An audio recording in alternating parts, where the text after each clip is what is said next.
Bienvenue Tentacule. Aujourd'hui, on accueille Raph. Tadam. Salut!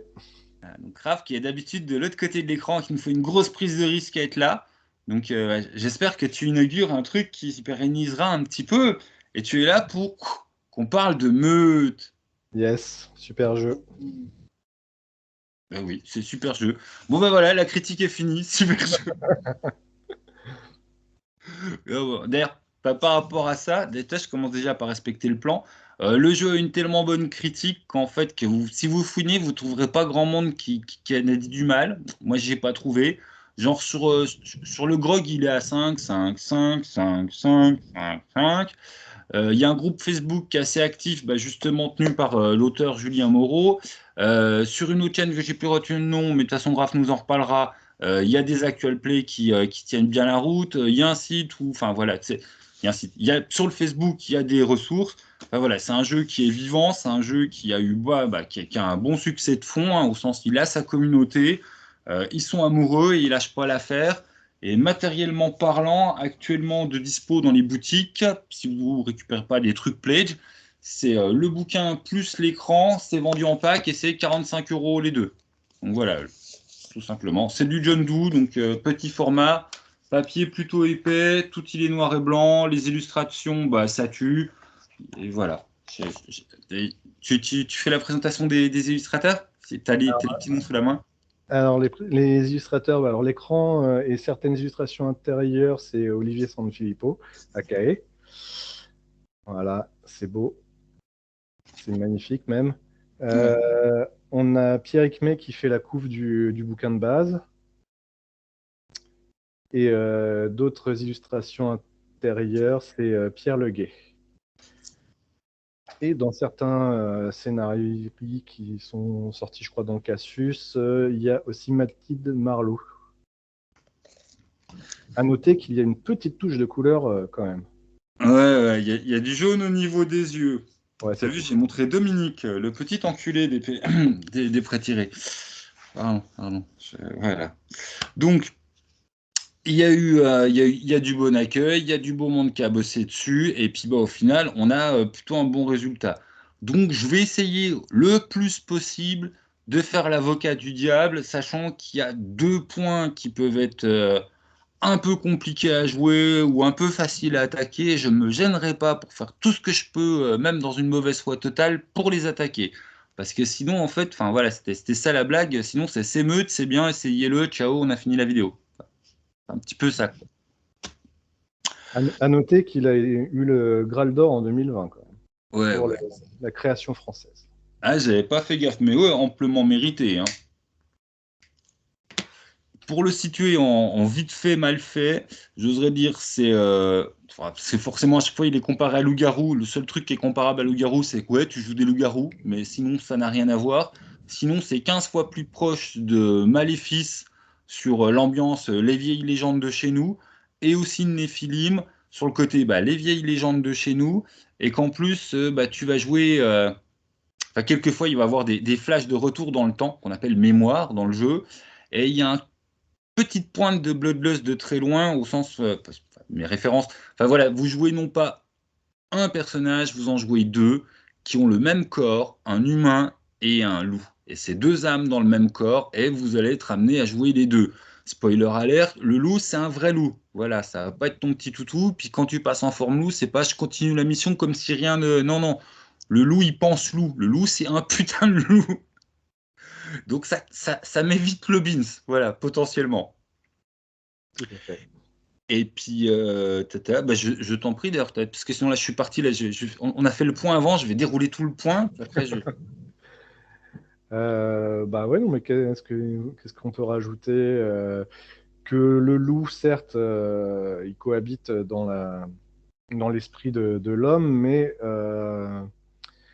il n'aura pas le même niveau de présence au fur et à mesure d'une partie. La présence du loup va s'apesantir de plus en plus au fur et à mesure qu'il sera stimulé par des éléments extérieurs, jusqu'à prendre le contrôle total, et où là, l'homme passera au second plan et n'aura plus la décision. En fait.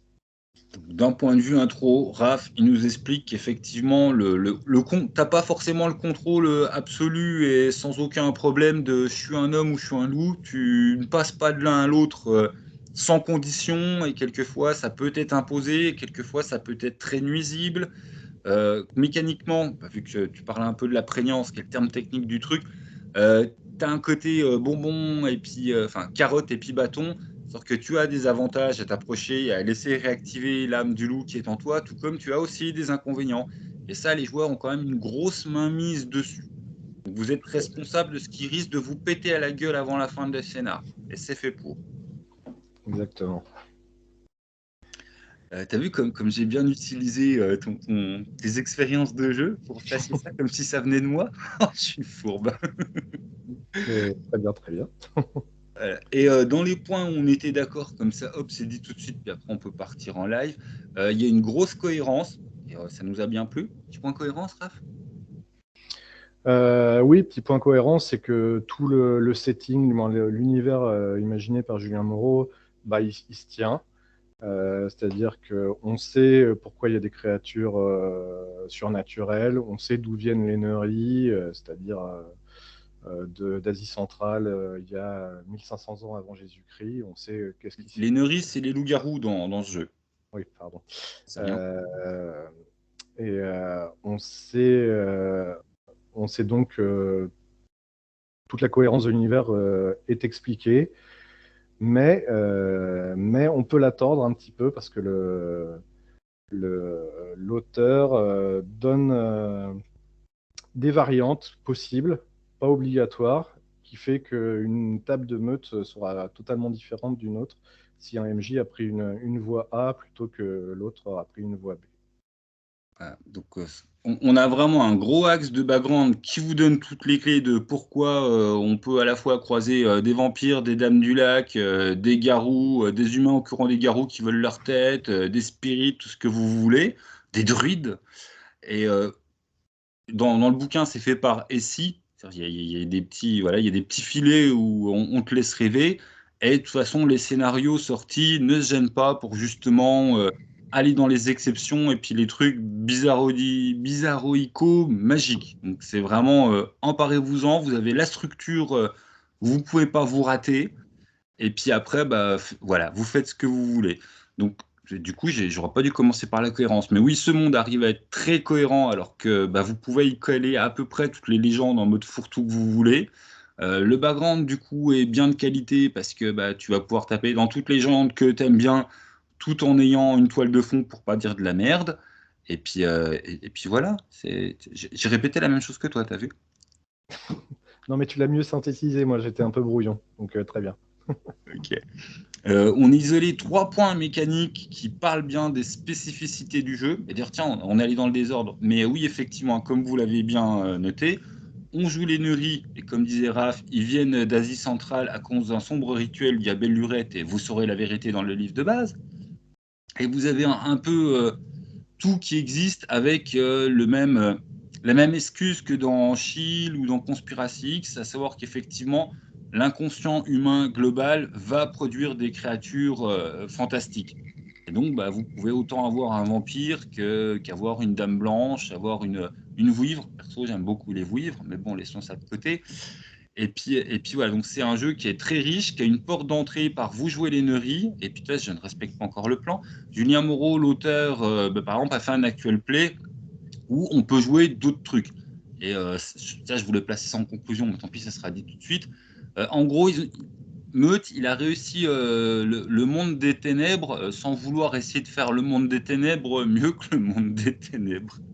Vous avez une grosse explication de fond qui fait qu'effectivement, vous allez pouvoir avoir des magiciens, des garous, des weaves, et tout ce que tu veux, sans que ce soit un gros bordel incompréhensible, avec des règles plutôt fluides, simples, qui sont bien faites et qui, par contre, soutiennent vachement plus vos loups-garous. Voilà, ça s'appelle Meute, hein. Et même si tu peux délirer plus loin, c'est quand même vachement fait pour que tu joues des neuries. Et tu as une bonne mécanique qu'on voit souvent dans beaucoup de jeux. Attributs plus des machins, plus des bidules, tu jettes tes dés, faut faire des 6, c'est mieux, des 5 ou des 6 en l'occurrence. Ça. Tout... Excuse-moi. Non, non, c'est ça. une mécanique pour faire baisser les seuils qui est plutôt bien trouvée, qui fait que tu vas pas, pour augmenter des chances, en fait, vous n'allez pas vous retrouver avec 25 dés. Vous avez des manières de gratter quelques dés en plus, mais vous avez aussi des phénomènes qui fait qu'on va baisser le niveau de difficulté. Ce qui fait que ton augmentation de chance, ça se traduit pas par je jette de plus en plus de dés à table. Ce qui est assez appréciable, parce que s'amuser à conseiller 15 dés de 6 toutes les 30 secondes, parce qu'en situation de combat, c'est un peu casse-couille au bout d'un moment. Et là, en l'occurrence, bah, tu as moins de dés quand même à t'emmerder voilà, avec tes petits dés. Et il y a 3 mécaniques très très propres, c'est là où je voulais en venir, sur vos neuries, très propres à Meute qui soutiennent complètement le background et le goût de Meute. À savoir, bah, on va avoir des règles pour la Meute, ça s'appelle Meute et pas neurie. Et là, j'ai piqué la phrase Raph. Vous allez avoir tout un principe sur les mémoires et tout un principe sur la prégnance. Vu que j'ai beaucoup parlé, je te laisse un coup la main ou parce que Ouais, là, ouais, bien sûr. je t'envoie du boulot. Bah, ce que tu veux. Alors quoi en premier la mémoire peut-être, parce que c'est un truc, une mécanique qui intervient à plusieurs niveaux. La mémoire, on peut l'utiliser seulement à partir d'un certain cran de prégnance. Il faut que le loup soit un petit peu éveillé, puisque c'est lui qui fournit la mémoire à l'humain, puisque le loup, l'âme du loup est éternelle, et il peut accéder aux mémoires de ses anciennes incarnations. Et donc, un PJ qui est pompier dans le monde contemporain aura pu être mousquetaire du roi au Moyen-Âge, bon, sous Louis XIV, disons, et du coup, savoir monter à cheval. Et ça pourra donc, si l'homme, le pompier a besoin de monter à cheval, il pourra dire: ah bah j'ai été mousquetaire du roi, je sais, je peux avoir utilisé cette mémoire qui a 2 dés, et du coup ça lui donnera 2 dés en plus pour songer de monter à cheval. Et donc ça c'est un premier point mécanique. Et il y a aussi donc ces fameuses trans de mémoire dont tu as parlé tout à l'heure, qui permettent, ce coup-ci, c'est à toute la meute de faire une sorte de flashback, donc revenir dans le passé, parce qu'à un moment, un stimuli va leur rappeler quelque chose qu'ils ont tous vécu dans le passé. Ça peut être une odeur, ça peut être... Oui, Explication super simple, c'est le Flash Highlander. Voilà, c'est le moment où dans Meute, vous bouffez votre Flash Highlander et vous jouez dans le passé. Je te repasse la main. exactement. Et donc là, les persos, toute la meute va être amenée à jouer un autre scénario, en fait, carrément, une autre scène, mais qui va avoir forcément des liens avec l'intrigue du scénario contemporain. Et ce qui est original, mais qui peut être parfois déroutant pour les joueurs, c'est que même s'ils vont jouer le même loup, ça ne sera plus le même humain forcément. Ça sera l'humain dans lequel le loup s'était incarné à l'époque du passé, donc sous Louis XIV si on veut. Et donc ils vont mettre de côté leur perso humain, et le MJ va leur donner de nouvelles feuilles de perso, et ils vont devoir résoudre une intrigue dans le passé qui va normalement lever le voile sur certains mystères de l'intrigue du présent. Et la transe, en général, se terminer sur une révélation, et ça n'aura duré que quelques secondes ou quelques minutes dans le monde contemporain, et ils reprendront leurs esprits avec des nouvelles informations. Donc, quand Raph disait que c'est plusieurs choses à la fois, c'est parce qu'effectivement, tes mémoires, elles vont jouer sur ta poignée de dés. Tu vas pouvoir gratter un petit peu quand ça t'arrange pour avoir plus de dés. Donc, mécaniquement, ça joue scénaristiquement au sens, bah, effectivement, toi d'ailleurs, tu peux l'amener avec un peu de narration partagée, mais généralement, ton MJ, il y a un moment du scénar où il a prévu un truc flashback. Et puis ça marche aussi parce que, bah, comme l'expliquait Raph, ça illustre toute une partie du background, savoir que vos humains sont mortels, mais votre âme de loup passe d'humain après humain, et bah, la mémoire, c'est littéralement ça, c'est la mémoire de votre loup qui communique à l'humain. Exactement. Meute ou prégnance? Je vais dire meute parce que c'est quand même le nom du jeu. Alors, meute, ce qui est bien, c'est que avant même de créer un personnage, on crée le setting, savoir dans quelle région on joue, voilà. Et surtout, on crée d'abord le groupe, savoir quel groupe c'est, si c'est des paysans, si c'est des fermiers, si c'est des gardes forestiers, si c'est un groupe de hard rock, peu importe. Ensuite, on désigne quel joueur jouera l'alpha, c'est-à-dire entre guillemets le chef, et simplement après, on crée les persos. Donc c'est pour bien montrer que c'est vraiment le groupe qui est au cœur du jeu et non pas les individus. Contexte, groupe, ton perso. Exactement. C'est comme ça que c'est expliqué dans le bouquin de base. Forcément, c'est obligatoire de faire une session 0. On ne peut pas, à part prendre un setting comme il y a dans le bouquin de base d'ailleurs, le Gévaudan, et du coup prendre les pré-tirés qui sont proposés.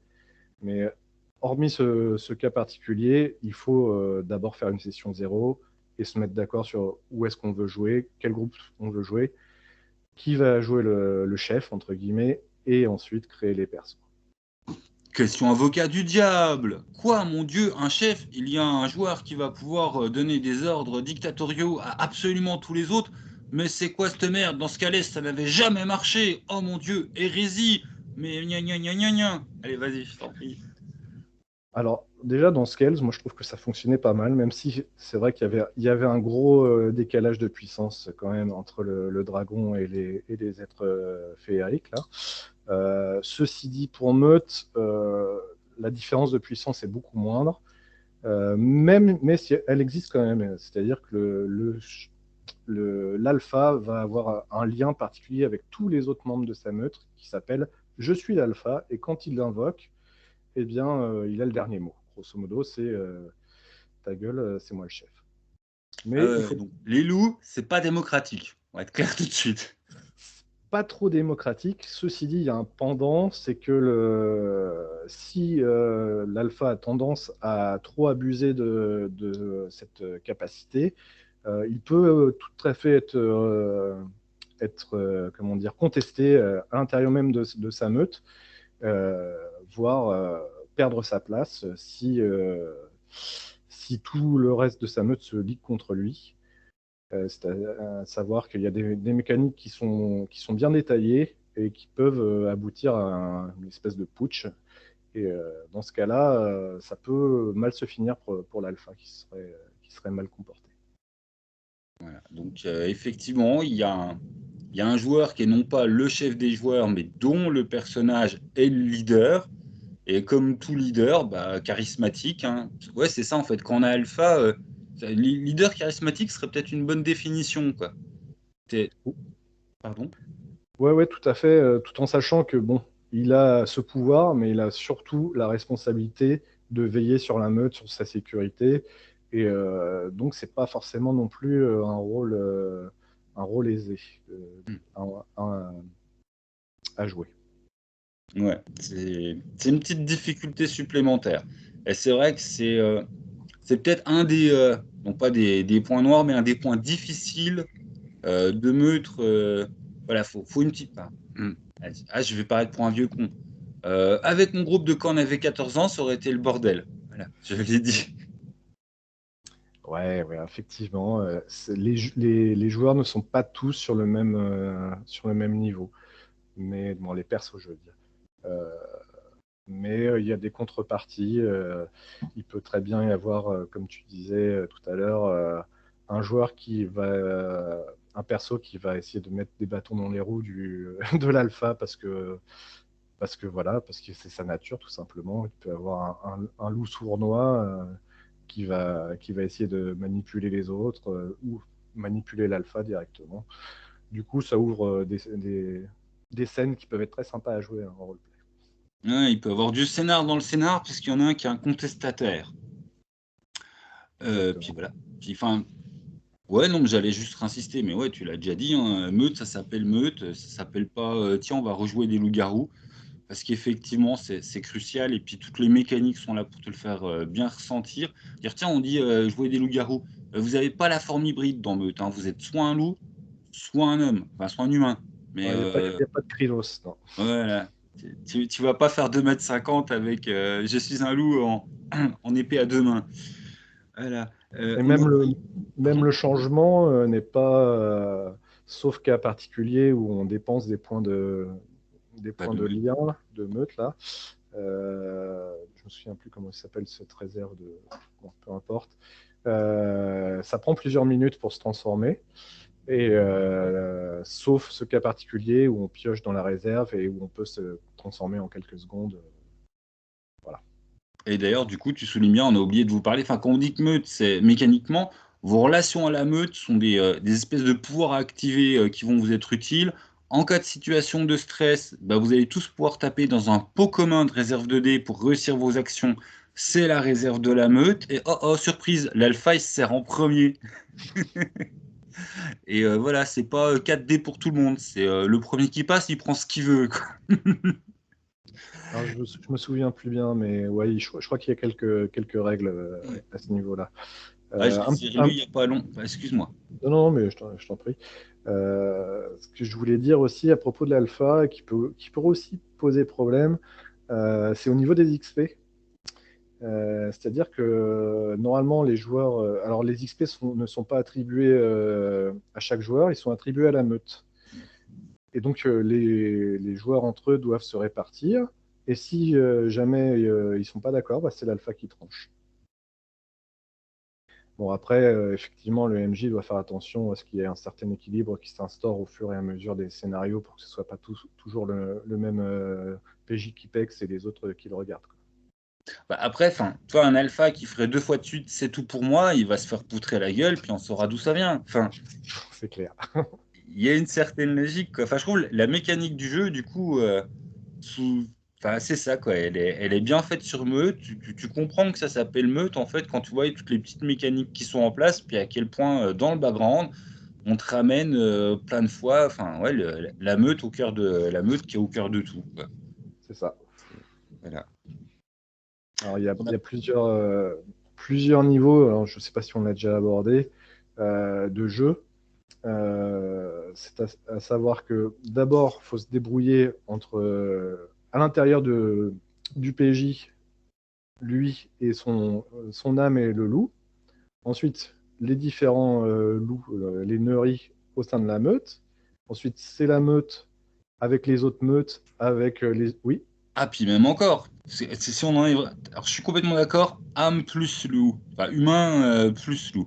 Après, tu as la meute, là, on vous en parle comme si c'était un gros truc monolithique super simple. Pas du tout, vous avez les membres actifs, les membres qui sont des garous, qui sont légèrement à l'extérieur. Votre meute peut avoir des alliés humains. Enfin, ça devient vite... et une fois que tout ça déjà c'est réglé, en plus la meute contre la meute versus le monde, enfin pardon, je te redonne. non, non, mais c'est totalement ça. Et c'est ça qui est intéressant, c'est le cœur du jeu, c'est vraiment les relations internes, les relations externes. Et c'est ça qui fait vraiment le piment du jeu, à mon avis. Et donc, t'en étais à la meute contre les autres meutes.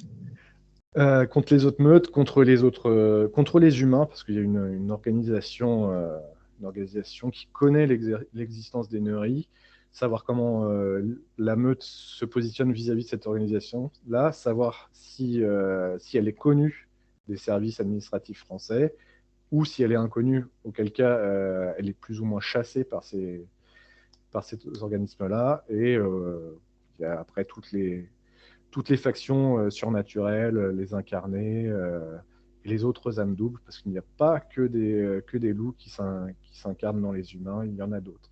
Voilà. Allez découvrir. Il y a même Lankou. Voilà, il y a le Horla. Il y en a plein. Il y a la Dame du Lac. Ouais, ça, c'est des incarnés et c'est très sympa. Et on peut piocher vraiment à foison dans le folklore français pour en créer. Il n'y a aucun souci, ça se fait très facilement. Il y a des exemples et on peut s'en inspirer sans souci. Ah, c'est pareil, on a glissé dessus, mais c'est pas un jeu où le MJ va jeter des brouettes de dés. Tes persos, ils sont super simples côté MJ, voilà. Et puis, ah ouais, non, mais je cherche des exceptions, mais en fait, non, c'est quasiment tout le temps les joueurs qui jettent les dés. Ouais, je me souviens plus trop bien, mais effectivement, il doit y avoir quelques jets de dés du côté du MJ, mais pas excessivement.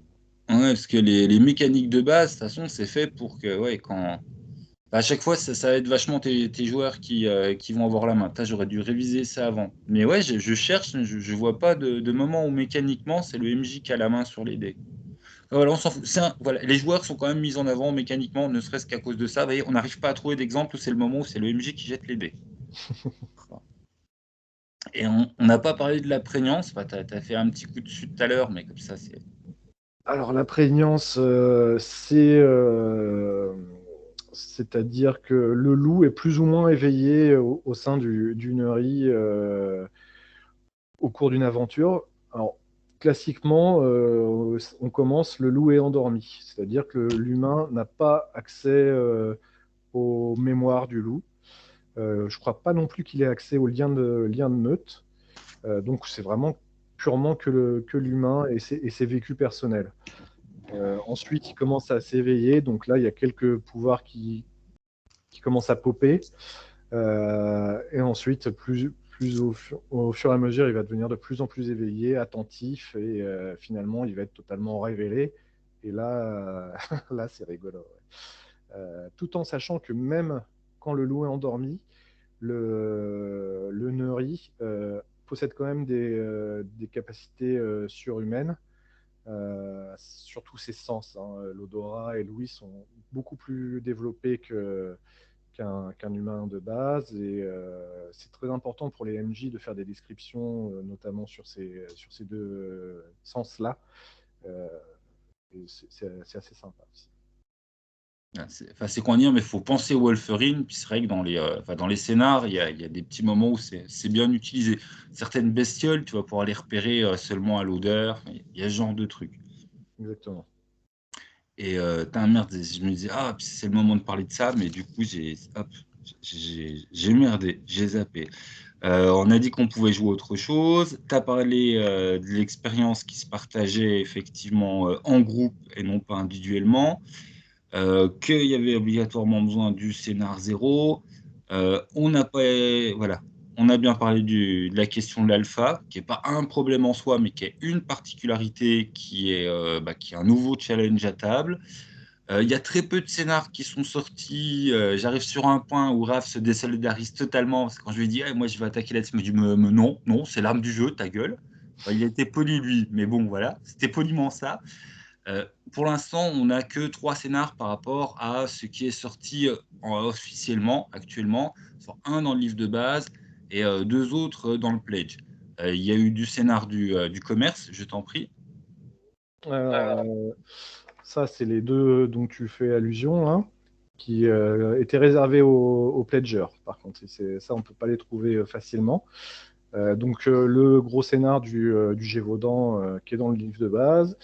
Et on va avoir un super scénar de Wari Benkera dans le JDR numéro 51, JDR Mag, et un scénar de Julien Moreau dans le Cassius 28. Voilà. Mais il va y en avoir qui vont arriver dans pas très longtemps, logiquement, avec la prochaine extension qui va être en financement participatif au mois d'avril. On en reparlera en temps et en heure, mais effectivement, oui, il y aura le financement de la suite, je vais dire de la Suisse, n'importe.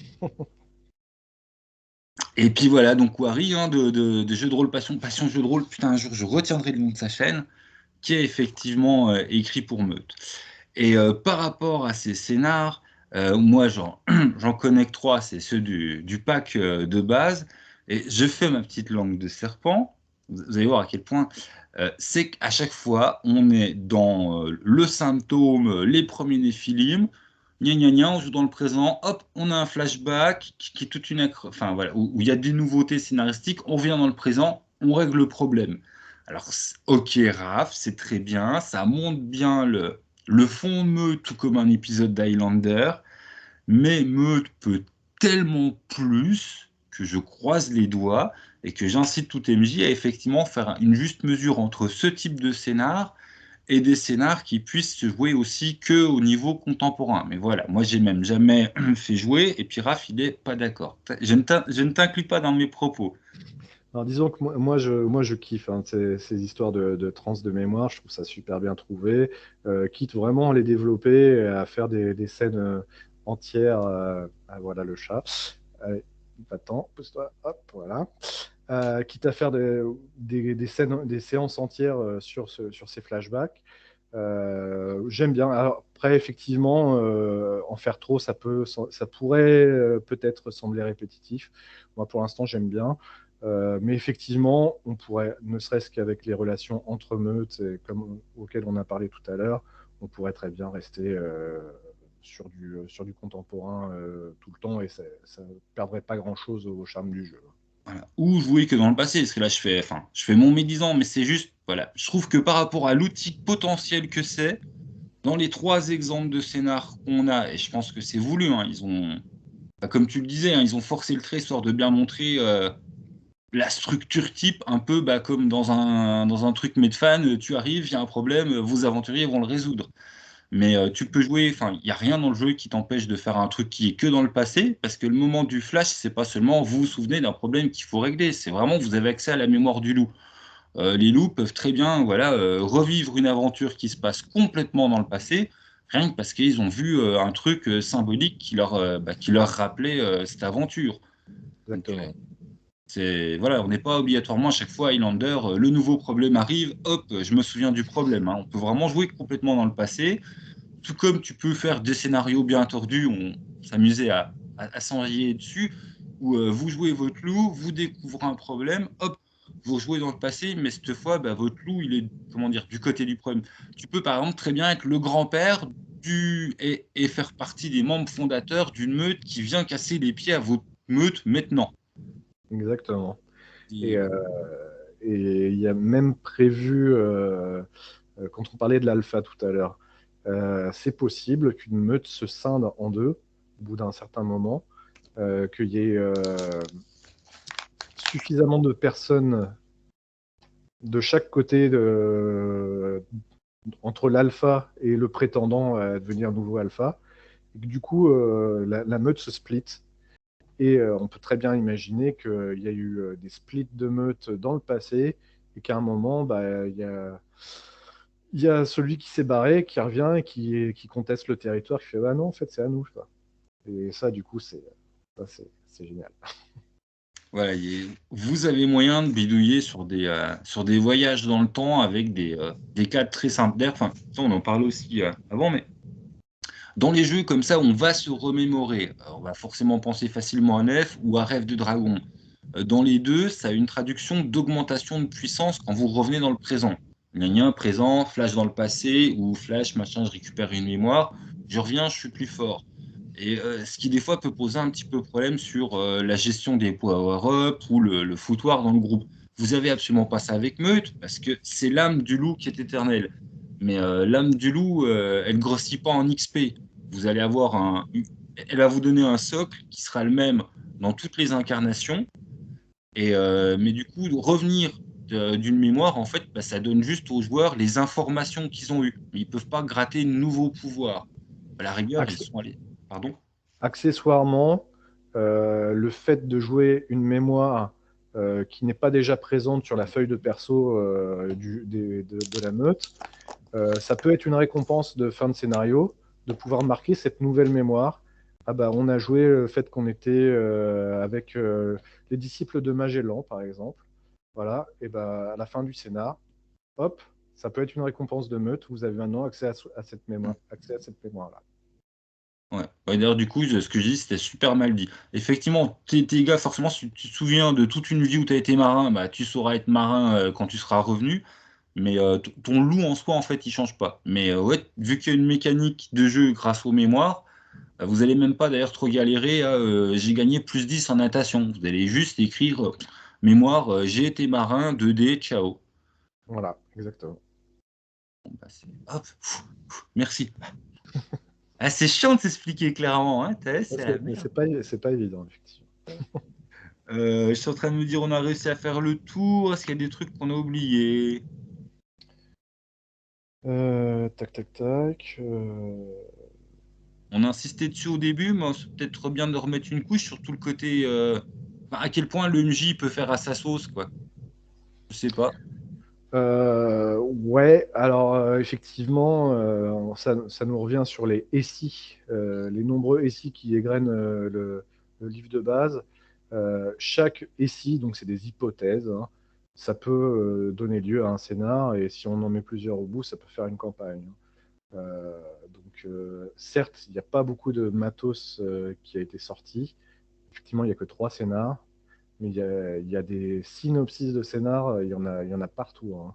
Et effectivement, sur ce groupe Facebook qu'a créé Julien Moreau, il y en a aussi à disposition des nouveaux SI. Et d'après ce que j'ai vu, dans ce qui va sortir, il va y en avoir, il va y en avoir pas mal aussi. Oui, le livre est assez inspirant, mais inspirant au point où, bah voilà, moi je me connais, hein, je peux faire jouer 2 parties de meute, mais au bout de la troisième, on va déjà commencer à complètement délirer avec qui a un incarnat dans le groupe. Enfin, on va partir en World of Darkness de Benoît, hein, oblige. Parce que voilà, le monde est riche, la porte d'entrée est bien définie, bien délimitée, mais le potentiel de dérapage à table dans les délires perso des joueurs et des MJ, il est très en potentiel, et je pense pas faire une surlecture, sachant que, ouais, comme tu disais, hein, Julien Moreau, il l'a déjà fait en actual play. Et puis quand tu vois de toute façon chaque scénar ou presque chaque bestiole qui t'est donnée, c'est la réalité pour tout le monde et la petite particularité de cette bestiole ou de cette meute ou de cet alpha enculé. Ou, voilà, on se permet l'exception dans le jeu et ça donne beaucoup de richesse et du coup de nouveauté aussi. Parce qu'on aurait tout le temps on joue les mêmes loups, il y a tout le temps les mêmes stéréotypes, et puis problème dans le présent, hop, flash dans le passé, on revient. Voilà, c'est pas parce que, comment dire, vous n'allez pas résoudre un problème en identifiant lui, c'était le type de créature surnat, et puis on va le tuer de cette manière. Là, je m'exprime mal. Tu combats pas forcément un vampire en reconnaissant que c'est un vampire, puis en te disant on va sortir les crucifix, les gousses d'ail et puis les pieux. Voilà, faudra comprendre la particularité de cette personne, son histoire, et un vampire n'est pas forcément un méchant. Exactement. Et alors certes, la violence peut être une solution, mais en général, il y a quand même pas mal de moyens de l'éviter et de trouver d'autres solutions pour régler les soucis. Je tempérerai un petit peu ce que tu as dit au niveau des autres personnages qu'on pourrait jouer à part d'Emery. Les incarner, ça me semble un peu compliqué, sauf peut-être certains qui sont un peu moins craignos que d'autres. Par contre, d'autres âmes doubles, c'est tout à fait faisable, ou des médiums. Mais les incarner, ça semble un peu compliqué quand même, parce que ils ont des rituels à faire régulièrement pour pouvoir rester ancrés dans la réalité. Et des fois, les rituels, ils sont pas jolis, jolis, quoi. Oui, oui, s'il faut que tu sacrifies beaucoup, beaucoup de gens, après, enfin, les loups, ça mange, hein. Bon. Oui, oui, bien sûr. Mais ouais, jouer une Weave, par exemple, ça risque d'être plus simple, quoi. Effectivement. Après, ouais. Pourquoi pas. Alors, c'est les âmes Doom serpents, et voilà, c'est des persos qu'on va pas tous apprécier à jouer, mais perso, je veux bien en manger. Ouais, pardon, je vais avoir une réputation de grosse pute, quoi. Disons que le pouvoir de la vouivre est tellement puissant dès que tu mets un personnage masculin en face que ça peut être compliqué, sauf à ce que les autres joueurs soient tous de sexe féminin. Enfin, tous les persos, je veux dire. Ouais. Enfin, on va être dans les spécificités du jeu. Ce qu'il y a à retenir, c'est effectivement, il y a vraiment moyen de faire, et c'est un jeu qui est déjà très très riche. Et comme Raph le disait, bah, de toute façon, il y aura bientôt de la campagne de financement il y en a un nouveau qui arrive. Donc voilà, une gamme qui va s'épaissir et puis s'enrichir, et puis c'est une très bonne chose. Carrément. Il était attendu parce que ça fait un bout de temps qu'il est sur les rangs, ce supplément-là. Et ça y est, il y a la date qui est tombée. Donc tenez-vous prêts, début avril, ça va le faire. Je te laisse le mot de la fin, ou c'était le mot de la fin? C'est pas mal comme mot de la fin. On va peut-être juste citer le supplément en question. Je sais pas, tu penses quoi? Donc il s'appellera Errance et il va proposer 4 settings différents. Un sur Paris, ce qui peut sembler un peu bizarre vu que normalement dans l'essence de meute, les meutes sont plutôt dans des endroits un petit peu nature, sauvage, avec pas trop d'habitations. Et là, Paris, c'est pas d'habitants, je veux dire. Paris, c'est pas trop cet exemple-là, mais du coup, ça peut être vachement intéressant. Ça, c'est Benjamin Deblin qui l'a développé. Il va y avoir aussi un setting sur les Ardennes qui a été écrit par Romain D'Huissier, un setting sur les Pyrénées par Benoît Felten, et le dernier, ou le premier, peu importe, le Luberon par Wary. Benka. Voilà. Ah là là, toujours dans les bons coups, Harry, hein? T'es à l'œil, hein? Bon, bah, j'ai fini de dire des bêtises. Et puis oui, bah, de toute façon, on se retrouve prochainement pour parler de meute. Bah, je me tais, sur ma bouche, mot de la fin, je t'en prie, Raph. Bon, bah écoutez, j'espère qu'on n'a pas été trop brouillon et que ça vous a plu. De toute façon, c'est un petit peu une spécialité de la chaîne, donc il n'y a pas de souci. Non, je déconne, je déconne. Je m'assure. Jouez bien.